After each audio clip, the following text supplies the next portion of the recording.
How can we make karate blocks work in the real world?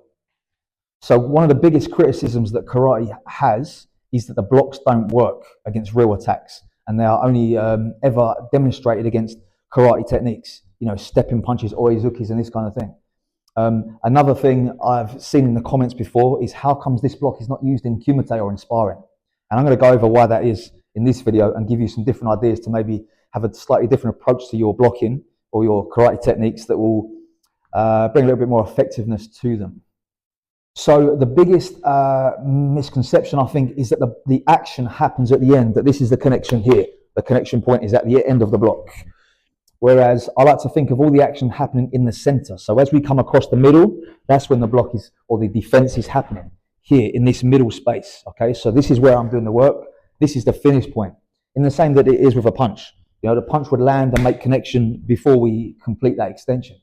And then when we go over this, I'll demonstrate some techniques here, and then we're going to see why these finished blocks don't happen in kumite, because the action, like I said, happens in this middle space of our body.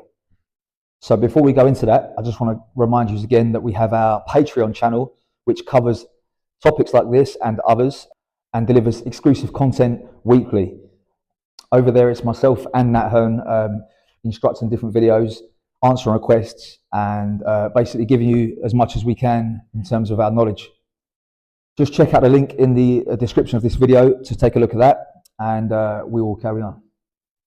So as I was saying, the action happens in the middle, and what we often see in traditional karate dojos is that the blocking emphasis is at the end. So if Nat comes in and delivers a punch, it's often delivered with an oizuki, like a very basic oizuki technique, and then the action happens at the end here.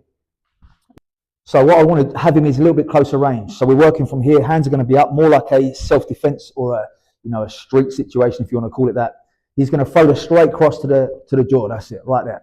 So instead of me trying to block with an agyuki, a finished agyuki, I'm never going to get there. If he snaps that in and out fast, I've not got time to bring this block up like this, okay? So what I want to think about is as that comes in, that's my initial action. And that is the middle of our agyuki. Now we're going to move into our partner this way. Okay, he comes in again, we parry that across, and we have our uchuki, and we can work from here.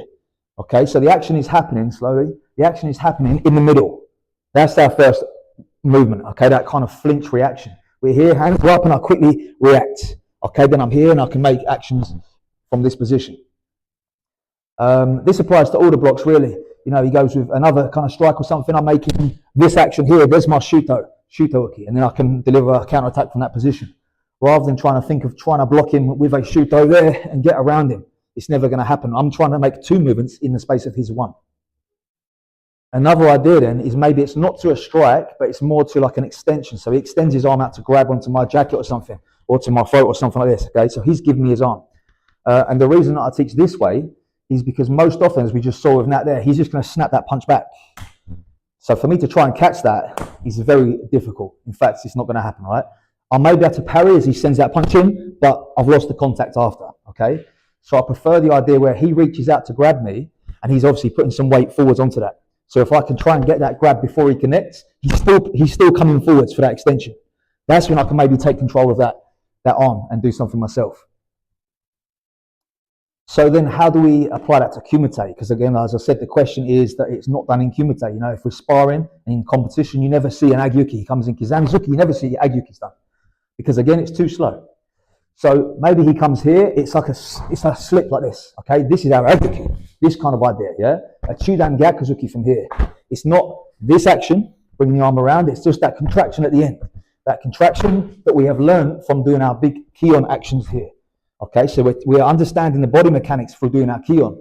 Okay, so I'm coming around and getting the body used to connecting with the arm.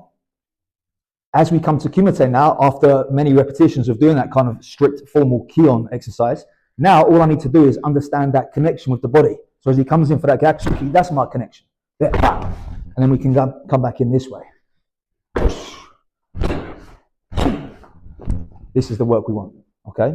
So this is an approach we can then take for our ideas in kata. If we're looking at kata applications, we can start to sort of understand the kata a little bit better, I think, when we are making the action happen in the middle of the movement. Okay, so not just making a shape at the end, but the action happens on the way to the end of that technique. If we take, for example, Hien Sandan or Jion, we have this action like an Uchi-uki and Gedanbo together.